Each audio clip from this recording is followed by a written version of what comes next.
sudah membagikan kertas makalahnya untuk bisa dibaca, kemudian kita dengar penjelasan dari para ustaz. Kami persilakan kepada Ustaz waktu yang tepat.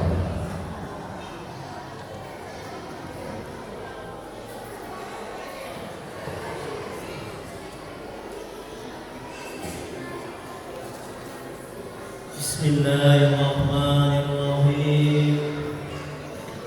Assalamualaikum warahmatullahi wabarakatuh.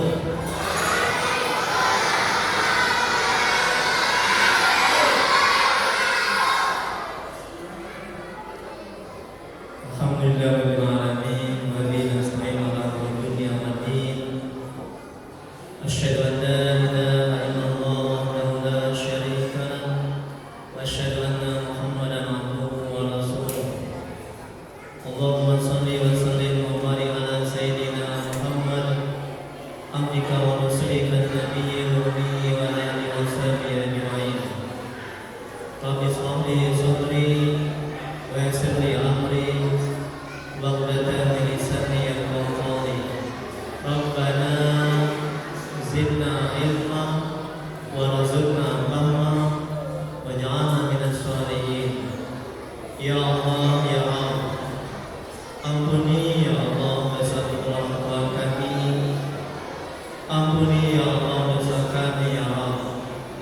Ya Allah, mudahkan kami mencari ilmu, mudahkan kami mempelajari ilmu, mudahkan kami ya Allah memahami ilmu dan mengamalkannya. Ya Allah, berkahi ya Allah majelis ini, berkahi ya Allah rumah kami ya Allah. Amin ya rabbal alamin. Mari kita mulai kajian kita pada hari ini. Malam ini kita bacakan umum kitab. Suaranya anak-anak, suaranya coba diam dulu. Suaranya, Ustaz mau anak-anak tidak ada suaranya. Suaranya anak-anak. Mari kita mulai kajian pada malam ini membacakan umum kitab. Adapun pahalanya kita hadiahkan kepada Nabi Muhammad SAW, kepada sahabat-sahabatnya, kemudian kepada tabi'in, tabi'in, Syekh Fadhil Al-Jailani, kemudian untuk guru-guru kita, kedua orang tua kita, dan untuk muslimin dan muslimat pada umumnya. Al-Fatihah. A'udzu billahi minasy syaithanir rajim. Bismillahirrahmanirrahim. Alhamdulillahi rabbil alamin. Ar-Rahmanir Rahim. Maliki yaumiddin. Iyyaka na'budu wa iyyaka nasta'in. Ihdinas siratal mustaqim. Siratal ladzina an'amta 'alaihim ghairil maghdubi 'alaihim waladdallin. Amin. Ilahi anta maqsudi wa ridhaka maqsudi. Ya Allah, Engkau lah yang akan bertuju, ridhamu lah yang akan mencari. Bapak, Ibu, jemaah yang dirahmati oleh Allah Subhanahu wa taala. Sudah dapat semuanya materinya? Ya, pastikan semuanya dapat materinya ya. Agar nanti bisa diamalkan. Kemudian puasa kita insya Allah akan diterima oleh Allah Subhanahu wa taala. Amin ya rabbal alamin. Baik, coba lihat semuanya materinya yang Ustaz berikan. Yang sama-sama kita lihat, sama-sama kita perhatikan ya. Jangan ada yang bicara. Nanti kalau bicara nanti nggak paham, nanti nggak akan berkah pengajian kita pada hari ini ya. Nggak lama, sekitar 5 menit. Ya, terima kasih ya Pak Ian. Sudah dilihat semuanya materinya? Ya. Seputar puasa di bulan Ramadan. Tolong dipahami, tolong diperhatikan dan diamalkan agar puasa kita diterima oleh Allah. Amalan menyambut bulan suci Ramadan. Yang pertama amalan hati. Jadi agar hati itu bisa lurus, bisa bersih, bisa bagus niatnya, itu mesti tobat. Jadi syarat tobat itu yang pertama menghentikan perbuatan maksiat, yang kedua menyesali tindakan maksiat, yang ketiga bertekad tidak akan mengulangi perbuatan itu selamanya. Ini syarat tobat. Jadi bertobat, mohon ampun kepada Allah, kemudian hati bersih. Kalau hati bersih maka niatnya akan lurus. Jadi amalan menyambut bulan suci Ramadan yang pertama amalan hati, yaitu niat menyambut bulan Ramadan dengan lapang hati, ikhlas. Jadi kalau kita menggerutu, kalau kita nggak ikhlas, kalau kita nggak suka menyambut Ramadan ini, itu bakalan amalannya akan ditolak oleh Allah Subhanahu Wa Taala. Jadi nggak ada artinya. Orang yang puasa Ramadan dia nggak ikhlas, dia menggerutu, dia cemberut mukanya, dia nggak suka Ramadan datang. Ini Allah nggak suka. Nah untuk itu harus niat yang ikhlas dan gembira, karena hal itu dapat menjauhkan diri dari api neraka. Rasulullah SAW bersabda dalam hadisnya, siapa yang bergembira dengan masuknya bulan Ramadan, Allah akan mengharapkan jasadnya masuk neraka. Tengok tubuh. Kita gembira aja menyambut Ramadan ini, Allah haramkan jasadnya masuk api neraka. Masya Allah. Ustaz, bagaimana manajemen hatinya? Ini manajemen kolbu. Insya Allah nanti minggu pertama, ya, minggu ini ya, minggu pertama ya, tanggal 4 aja. Ramadan ya. Nah, insya Allah nanti kita masuk kajian manajemen hati di hari Ahad minggu pagi bulan Ramadan ini. Jadi macam mana manajemen hatinya agar kita bisa gembira menyambut Ramadan ini? Bu, Bu, macam mana manajemen hatinya agar kita gembira menyambut Ramadan ini? Yang pertama, timbulkan kesadaran dalam hati akan banyaknya pahala-pahala yang Allah akan berikan kepada kita. Jadi amalan sunnah itu seperti amalan wajib. Jadi pahalanya berlipat ganda. Terus yang kedua, Bu, yang kedua manajemen hatinya timbulkan kesadaran dalam hati akan sehatnya tubuh kita, fisik kita kalau kita puasa. Karena kata Nabi, puasa kamu akan sehat. Terus yang ketiga, manfaat dari puasa Ramadan ini adalah hati kita tenang, hati kita bersih. Jadi kesadaran akan hal itu membuat kita akan gembira. Kemudian berikutnya, yang kedua, berziarah ke makam orang tua. Ini amalan menyambut bulan suci Ramadan. Rasulullah SAW bersabda, dahulu saya melarang kalian berziarah kubur, tapi sekarang berziarahlah kalian. Sungguhnya ziarah kubur dapat melunakkan hati, menitikan air mata, mengingatkan pada akhirat. Dan jangan kalian berkata buruk pada saat ziarah. Hadis riwayat Hakim. Jadi sunnah hukumnya kita berziarah kubur. Tapi ingat, ziarah kubur ini jangan hanya Ramadan, ya. Jadi sangat dianjurkan setiap saat. Kemudian berikutnya amalan menyambut bulan suci Ramadan, saling memaafkan. Inilah saatnya kita saling memaafkan. Masya Allah, tabarakallah. Kalau ada yang dendam, Bu, kalau ada yang dendam, tidak memaafkan, maka tidak terangkat amalan puasanya. Sia-sia dia berpuasa di bulan Ramadan. Ini manajemen hatinya agar kita mau memaafkan. Memaafkan jauh lebih menenangkan hati, jauh lebih selamat, akan menyehatkan badan, akan menyehatkan pikiran. pikiran ketimbang kita tidak mau memaafkan dan kita dendam. Kalau kita dendam, habis pahala amal ibadah kita. Tubuh makin sakit, stres, sengsara, menderita. Jadi rugi orang yang dendam tidak memaafkan. Sekalipun itu sakit dan susah, lebih baik kita memaafkan. Dan berita dalam Al-Quran bukan minta maaf, tapi memaafkan. Itu lebih mulia ketimbang minta maaf. Ya Bu ya.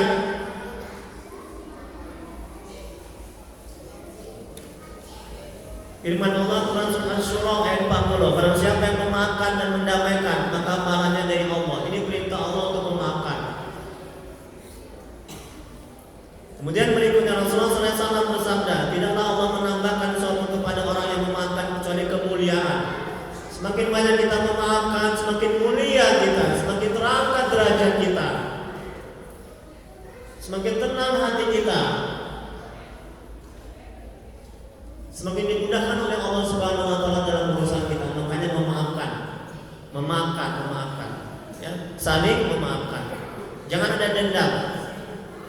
Kemudian berikutnya Rasulullah SAW bersabda, adalah Rasulullah SAW orang yang paling bagus akhlaknya. Beliau tidak pernah kasar, berbuat keji, berteriak-teriak di pasar, dan membalas kejahatan dengan kejahatan. Malahan beliau pemaaf dan mendamaikan. Tengok di Nabi, pemaaf, maafkan. Di surah Ibnu Hibban. Kemudian berikutnya Imam Nawawi semoga Allah merahmati dan meridhoinya berkata, syarat taubat ada 4. Ini perhatikan Bu. Syarat taubat kata Imam Nawawi ada 4. Yang pertama menghentikan perbuatan maksiat. Yang kedua menyesali tindakan maksiat. Yang ketiga bertekad tidak akan mengulangi perbuatan itu selamanya. Yang keempat ini tolong dilingkari. Syarat taubat. Kalau salah satu aja tidak dijalankan, taubatnya tidak diterima oleh Allah Subhanahu wa taala, maka puasanya sia-sia. Orang yang masuk Ramadan tidak bertobat, puasanya sia-sia. Nggak ada artinya. Paham Bu? Orang yang masuk Ramadan tidak bertobat, Ramadannya sia-sia. Nggak ada artinya. Itu tobat. Yang keempat, meminta maaf kepada orang yang kita zolimi. Tobat kita nggak akan diterima kalau kita tidak minta maaf kepada orang yang kita sakiti, kita zolimi. Minta maaf kepada suami, minta maaf kepada anak, istri, kepada tetangga, kepada jiran. Minta maaf. Agar apa? Agar tobat kita diterima oleh Allah Subhanahu wa taala. Paham? Kemudian mengembalikan barang yang kita ambil. Kalau ada barang yang kita ambil, kita kembalikan. Tobat kita akan diterima oleh Allah Subhanahu wa taala kalau ada barang yang orang yang kita ambil tidak kita kembalikan. Tobat kita akan diterima. Jadi mesti kita kembalikan barang orang yang kita ambil. Kemudian berikutnya Bu, lihat lagi materinya itu. Yang keempat, ini amalan menyambut bulan suci Ramadan. Melaksanakan ibadah sunnah. Rasulullah diriwayatkan kerap melakukan amalan ibadah sunnah yang bernilai kebajikan dalam menyambut Ramadan. Bahkan disebutkan dalam salah satu hadis, Rasulullah banyak berpuasa di bulan Sya'ban sampai di puasa wajib Ramadan. Nah, ini menyambut Ramadan berbanyak puasa di bulan Sya'ban. Itu sunnah Nabi itu. Ya. Dan dari Aisyah semoga Allah dan meridhoinya menuturkan, Rasulullah SAW biasa menjalankan puasa sehingga kami berpendapat bahwa beliau tidak berpuasa, dan beliau biasa tidak berpuasa sehingga kami berpendapat bahwa beliau tidak pernah berpuasa. Kan tetapi aku tidak pernah melihat Rasulullah berpuasa sebulan penuh kecuali pada bulan Ramadan, dan aku tidak pernah melihat beliau lebih banyak berpuasa daripada puasa di bulan Sya'ban. Tengok Ibu kata Nabi. Jadi Nabi pada bulan Sya'ban dia perbanyak puasa sunnah. Itulah dia untuk menyambut Ramadan.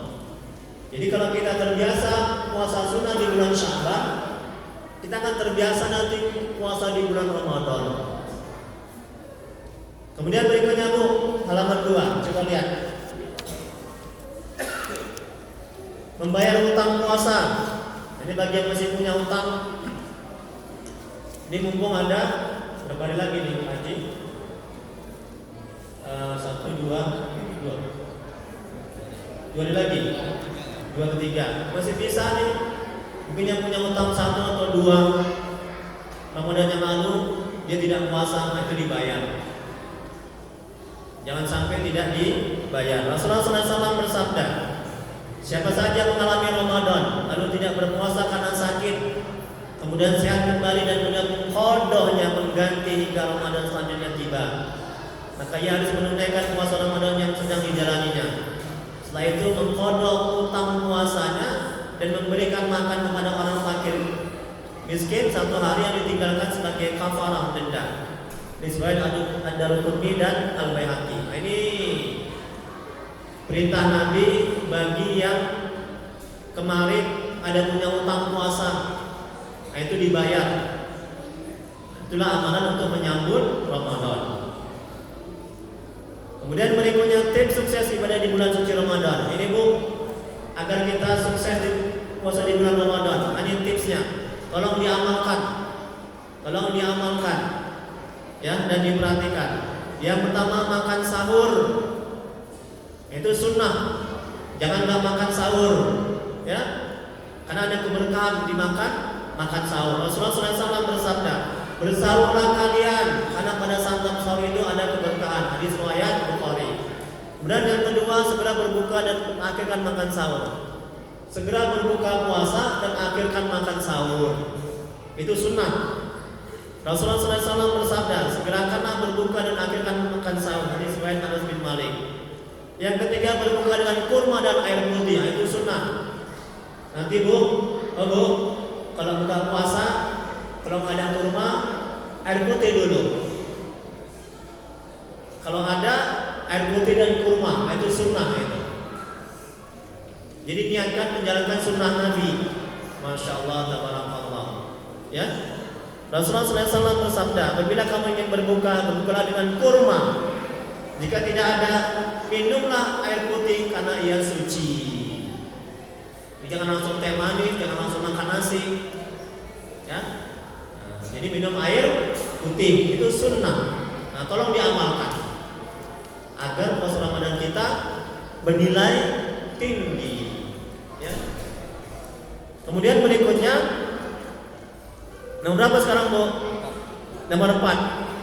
Melaksanakan sholat qiyam Ramadan, sholat tarawih. Ustaz, Ustaz, kan sunnah Ustaz, sholat tarawih itu.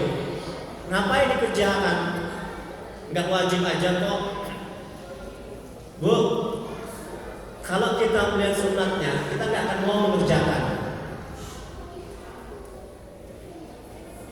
Yakinlah. Tapi kalau kita lihat, ini manajemen hatinya agar kita mau mengerjakan. Kalau kita lihat itu perintah Allah, perintah Rasul, walaupun sunnah kita akan mau melakukan. Ingat sekali lagi, amalan sunnah di bulan Ramadan itu pahalanya seperti amalan pahala yang wajib, amalan yang wajib. Jadi berlipat ganda.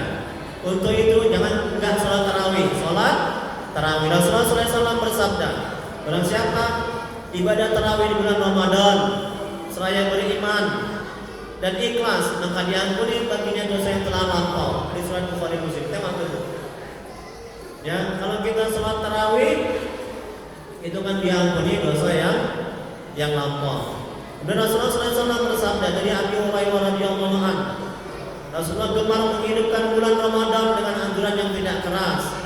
Beliau berkata, barang siapa yang melakukan ibadah sholat tarawih di bulan Ramadan hanya karena iman dan mengharapkan ridha dari Allah, maka baginya diampuni dosa-dosanya yang telah lewat. Hadis riwayat Muslim. Tengok betul. Dosa-dosa kita diampuni oleh Allah kalau kita sholat tarawih di bulan Ramadan. Maka jangan tinggalkan. Mari kita melakukan masjid ini dengan sholat tarawih. Jangan lupa bawa duit untuk infak.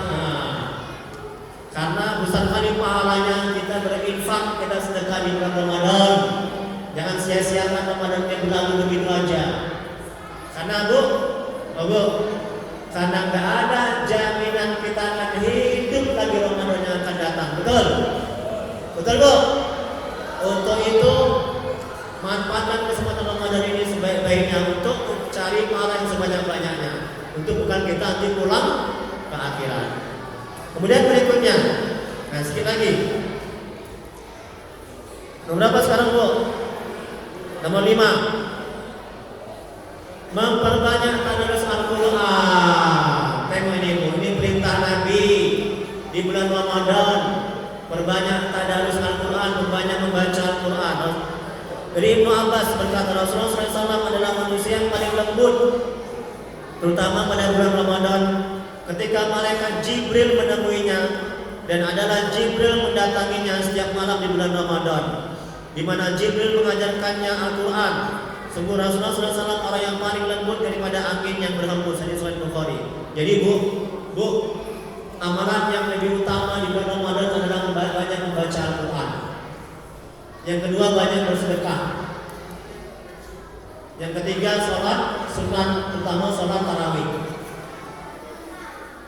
Ini perintah Nabi, sunnah Nabi membaca Al-Quran. Perbanyak, usahakan khatam di bulan Ramadan. Masya Allah, tabarakallah.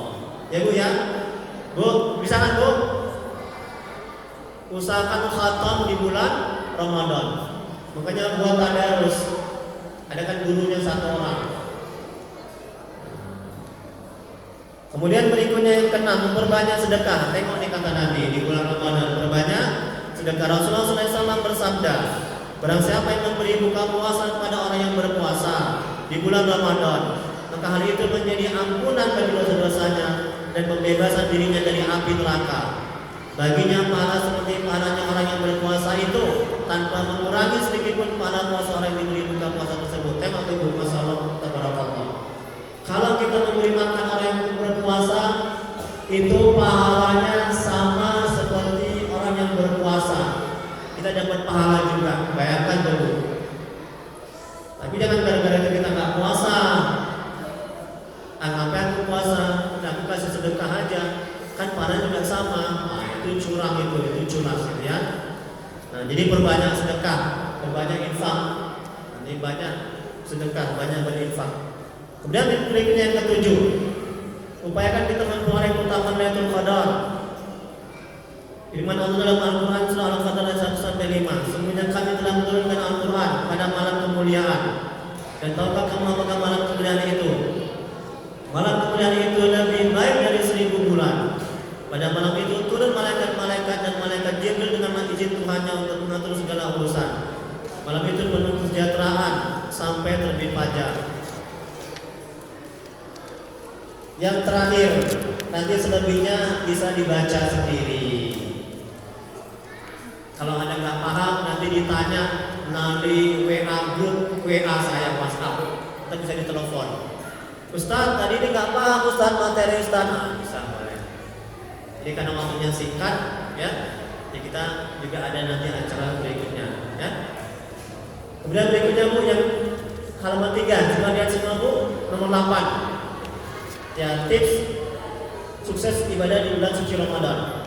Yang terakhir, membayar zakat fitrah. Kalau kita tidak membayar zakat fitrah, maka sia-sialah amal puasa Ramadan kita. Gak ada artinya kalau kita tidak membayar zakat fitrah.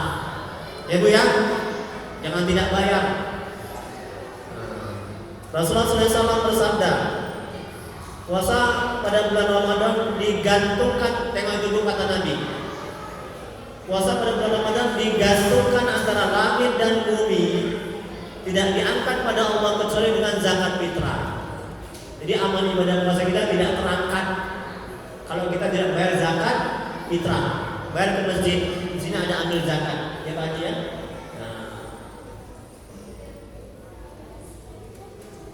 Dan juga bayar fidyah bagi orang tua yang lanjut usia tidak mampu berpuasa lagi, itu biar fidyah. Jangan tak dibayar. Kemudian berikutnya Syekh Zakaria Al-Ansari, semoga Allah merahmati dan meridhoinya, menjelaskan maksud hadis di atas bahwa selama tidak mengeluarkan zakat fitrah maka pahala puasanya tidak bisa didapatkan. Dengan kata lain, meski bulan puasa telah selesai dan telah berhasil menjaga dirinya dari setiap sesuatu yang bisa membatalkan puasa, maka ia tidak akan mendapatkan pahala puasa sampai mengeluarkan kewajiban zakat fitrah dari dirinya. Rasulullah SAW bersabda, Rasulullah SAW mewajibkan zakat fitrah sebagai pembersih bagi orang yang puasa dari segala perbuatan sia-sia dan ucapan tidak baik, dan sebagai makanan bagi orang miskin. Siapa yang menunaikannya sebelum sholat hari raya, maka zakatnya diterima. Dan siapa, tengok di bu, perhatikan bu. Dan siapa yang menunaikannya setelah sholat hari raya, maka termasuk sedekah biasa. Di surat Abu Dawud. Jadi kalau dari zakat setelah hari raya itu terhitung sedekah biasa. Makanya bayarnya sebelum hari raya itu dibayar zakatnya, agar tidak menjadi sedekah biasa. Ini kata Nabi. Kemudian yang terakhir Imam Waqi, semoga Allah merahmati dan meridhoinya, gurunya Imam Syafi'i, semoga Allah merahmati dan meridhoinya, berkata, zakat fitrah pada bulan Ramadan memiliki kesamaan fungsi dengan sujud sahwi dalam sholat.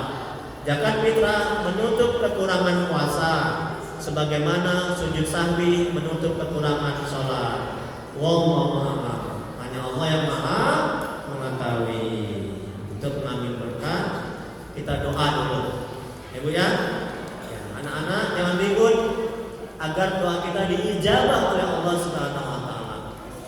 Amin. Insyaallah nanti kita ketemu lagi di bulan Ramadan, ya, di minggu pertama pengajian manajemen qalbu, manajemen hati, ya.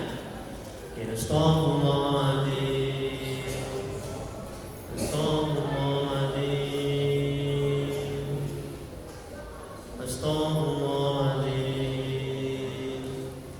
Allahumma sholli ala sayyidina Muhammad wa ala alihi wasallam. Allahumma sholli ala sayyidina Muhammad wa ala alihi wasallam. Allahumma sholli ala sayyidina Muhammad wa ala alihi wasallam. Bismillahirrahmanirrahim. Alhamdulillahirabbil alamin. Hamdan fi ni'mahu wa yakfi mazidah. Ya Rabbana lakal hamdu kama yanbaghi li jalali wajhika wa 'azimi sultanik. Allahumma sholli ala sayyidina Muhammad wa ala ali sayyidina Muhammad.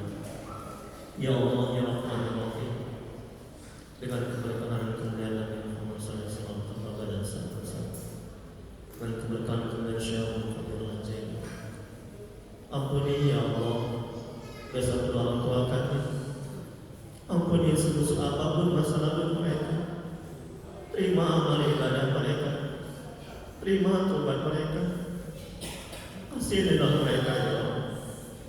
Ya Allah, ampuni dosa orang tua kami telah mendahului kami, jauhkan mereka dari siksa kuburmu, jadikan kuburan mereka taman-taman surga, tempatkan mereka di surga-Mu ya Allah, sebaik-baiknya surga ya Allah.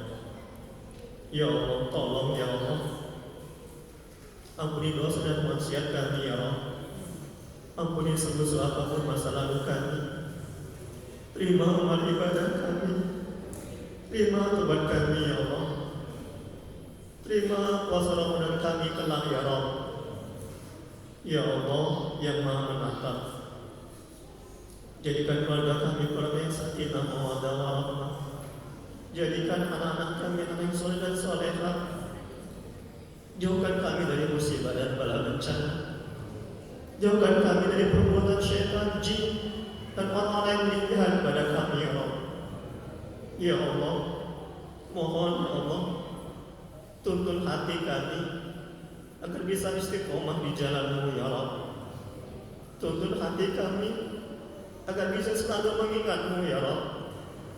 Tuntun hati kami agar bisa selalu berselawat kepada Rasul-Mu ya Rabb. Ya Allah, kuatkan iman kami ya Allah, untuk tidak buat maksiat kepada-Mu ya Rabb. Mudahkan kami untuk bisa taat kepada-Mu ya Rabb. Ya Allah yang maha melihat, bila di antara kami, keluarga kami, saudara kami ada yang mendapat musibah, tolong angkat musibahnya ya Rabb. Dan di antara kami, keluarga kami, saudara kami, ada yang menderita sakit, mohon beri kesembuhan kepada mereka ya Allah. Beri sehat kepada mereka ya Allah. Tolong ya Allah dengan rahmat-Mu ya Allah, dan kasih sayang-Mu ya Allah. Ya Allah yang Maha Mulia, beri kami kemudahan dalam menjalankan puasa Ramadan kelak nantinya ya Allah. Terima amal ibadah Ramadan kami ya Allah. Kuatkan iman kami untuk tidak tergoda dalam menjalankan ibadah Ramadan kelak nantinya ya Allah. Rabbana atina fid dunya hasanah wa fil akhirati hasanah wa qina azabannar. Wa sallallahu ala sayyidina Muhammad wa ala alihi wasallam. Subhana rabbika rabbil